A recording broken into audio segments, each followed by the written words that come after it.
Welcome back to Indianomics. We've been discussing the advance estimates for the full year put out by the Central Statistical Organization, which pegs the GDP growth at 7.1 compared to 7.6, but clearly adds a proviso that it has only taken data of the first 7 months, that up until October, and has not got any data for November and December, which are the key demonetization impacted months. When speaking with Dr. Govinda Rao, Dr. Arvind Virmani, Sharmila Whelan, and now Deepali Bhargava of Credit Suisse has also joined us. Deepali, I guess you had a good look at the press release. Even without demonetization, we are seeing a 0.5 percentage point cut in the GDP growth. What was the number you are working with, and are you likely to revise it? Hi, we were working with 6.9% for the full year. And the number that we have from a CSO does not factor in any impact on demonetization. So clearly there is a downside risk even to our number. And clearly coming from what we've seen from a high frequency data available so far, I think what that suggests is there is a growth slowdown both in consumption and investment. But it's not an outright collapse as some of the market participants were expecting. So that's a bit of a good news. But having said that, I think a downward revision in the full year numbers just by itself could mean that the actual numbers are much lower than what the street is expecting. Okay. Well, we have some final consumption expenditure numbers from the CSO. The advance estimates for the government final consumption expenditure is a growth of 24%, obviously because of the 7th Pay Commission and the one rank, one pension inclusion. The gross fixed capital formation falls by 0.2%, and the private final consumption expenditure is up by 6.5%. Is this in line, or will all this get revised, Deepali? Actually, private consumption for us is pretty much in line. Even we are working with a number of 6.5%. And primarily because I think the big correction in discretionary consumption that we were expecting is not yet getting reflected in the numbers. So, for example, if you look at the numbers for November and December, just the auto and the passenger car sales and commercial vehicle sales, I think they have been much, much better than what we were expecting on a volume term. So that surprised on the upside. Even some bit of other discretionary items like your, passenger traffic, cellular subscription, etc., they have not really collapsed. In fact, I mean, the growth has been pretty much in line with what we've seen in the previous few months. Staples is one segment where the correction has been much sharper, but I think discretionary has held up pretty much, on a stronger side. So I think consumption, we're pretty much in line with what our CSO is talking about. The Shaktikanta Das, the Secretary, Department of Economic Affairs, is speaking. Just listen in for a minute. Territory into a positive zone, so that is also another positive thing. And services sector also, I think it was 8.9% growth in the last year, and this year it is expected to be 8.8%. So if you look at overall performance of the economy, the agriculture sector and the services sector are doing quite well, reasonably well.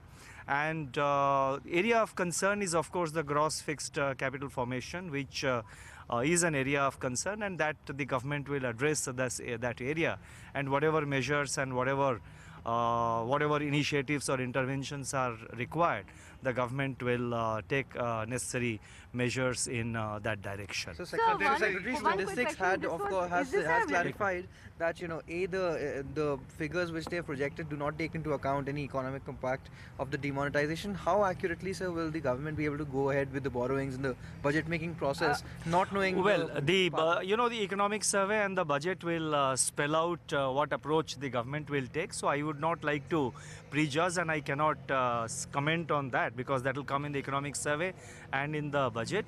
But as I mentioned earlier, being a statistical organization, the CSO has to go on real statistics, and we cannot expect them to go on the basis of impressions and anecdotal evidence.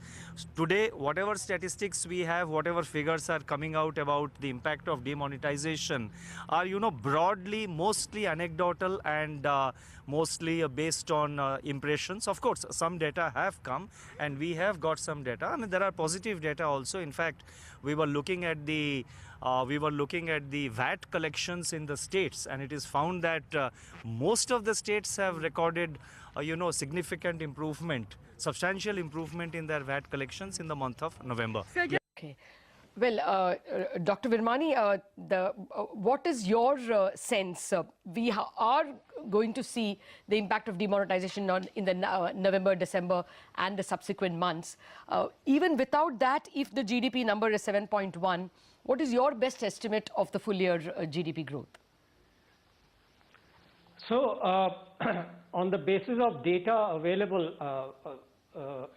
at the beginning of last month, I had estimated a growth rate of, I had adjusted my forecast to 7.2% plus minus 0.2%, based on both whatever the impact of the cash withdrawal was and in the general acceleration in inflation and global situation, etc.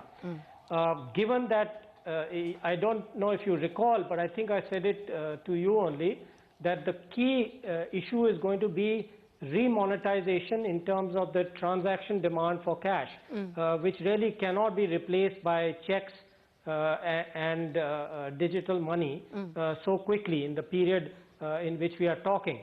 And the only thing I would add to that is that I would kind of expand my range because the evidence available for the last 30 days does not indicate that enough small denomination cash has been injected so that the effects are going to continue and deepen in the third month after the denomination. Okay. So it's possible that I would have to revise my estimate by another 0.5%, but I wouldn't go below that, as many of your discussants I have been watching in your earlier program indicate. Okay. So at most, it would be a revision downwards of about 0.5%, but I would still wait for a couple of months, couple of weeks to get a little more data on the cash. Okay. That's one point. The second point related to the budget is that, when you look at this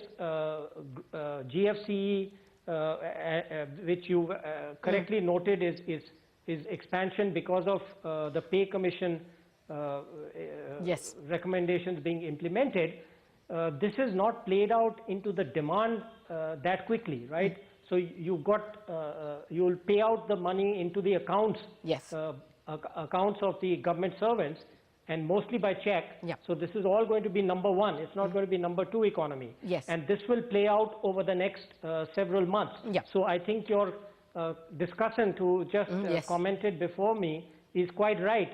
That I do not anticipate that strong negative effect on the private consumption as many other people Fair. who have commented on your show Fair enough. have said. Fair point, sir. So next year may not look that bad. Dr. Govindarao, what would you go with? We will probably get a slightly exaggerated fiscal deficit number of actual fiscal expenditure, both in the current year and next year, because the government could be working with a higher number, you think?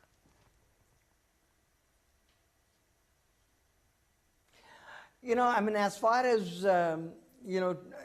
fiscal 16-17 is concerned, I don't really see a great deal of a problem, because to the extent that the money does not go back to, the demonetized money does not, go back to the banking system, there will be some either in terms of the dividend from the Reserve Bank or in terms of the, sort of a lower interest payment because of the cancellation of government securities. There will be some adjustment, and then I don't see 16-17 as a major problem for fiscal deficit numbers. Yeah. No, my point is that, my point, sir, is that 17-18 budget numbers. No, my point is that as it is for the current year, the government was working with 150 lakh crore. Advance estimates are saying 152 lakh crore. On this, if the government estimates a further growth, next year it might give itself a decent amount of room for fiscal spending. No, in fact, next year what will happen is that, in the budget they will show that they are going to adhere, they will have a much larger borrowing, they will show a larger borrowing space. Okay. But then there is one other unknown element still. We do not know what is going to be the N.K. Singh's committee recommendations. Yes. How exactly is he going to fix the fiscal targets? Yes. Is not as yet not known. So that's an unknown thing. So possibly we will have to wait until the report is presented. Fair enough. But I am not very, whatever be the case, the numbers that they are going to do based on this growth rate, that is 7% growth rate, will be an exaggerated number. Okay. Fair point. So we cannot trust the fiscal deficit number. It will be exaggerated for revenues, it will be exaggerated for expenditures, it will be exaggerated for the deficits as well. Okay. Well, Sharmila, Dipali, what you said that you may have to revise your GDP number lower.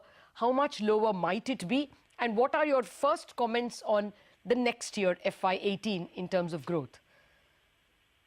Right. So, firstly, for FY18, we do have an acceleration because we do expect some bit of government spending pickup to happen.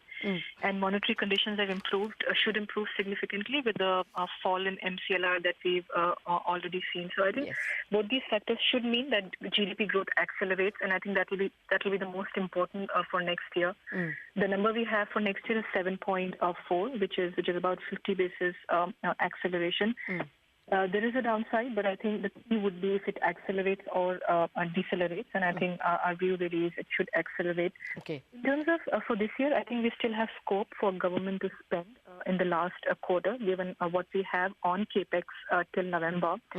So for now, I think we are going to stick with our 6.9%, which is anyways lower than what the government is talking about. So pretty much comfortable on 6.9. Okay. Well, that's positive. Sharmila, you would expect and want... we have lost connection with Sharmila. Well, then in that case, we will have to wrap up this special edition of Indianomics. Thank you, Dr. Virmani, Dr. Rao and Dipali. The main conclusions from our guests is that next year need not be a very bad year. Current year, the advanced estimates indicate a 7.1% growth, but the real growth number will be lower. Sharmila expects it to be 6.9, maybe with a little bit of a downward bias. That is largely because government final consumption expenditure, the big 7th pay commission expenditure, could still boost growth. And she doesn't see a terrible breakdown in consumption, neither does Dr. Virmani. However, there are a bunch of economists who believe that the actual GDP number this year could be as low as 6.5. In fact, Pranab Sen even expected 6%. For the next year, all of them expect a little better performance than the current year. That's the most hopeful scenario. Let's wait and see how the actual numbers turn out to be. Thank you for watching this edition of Indianomics.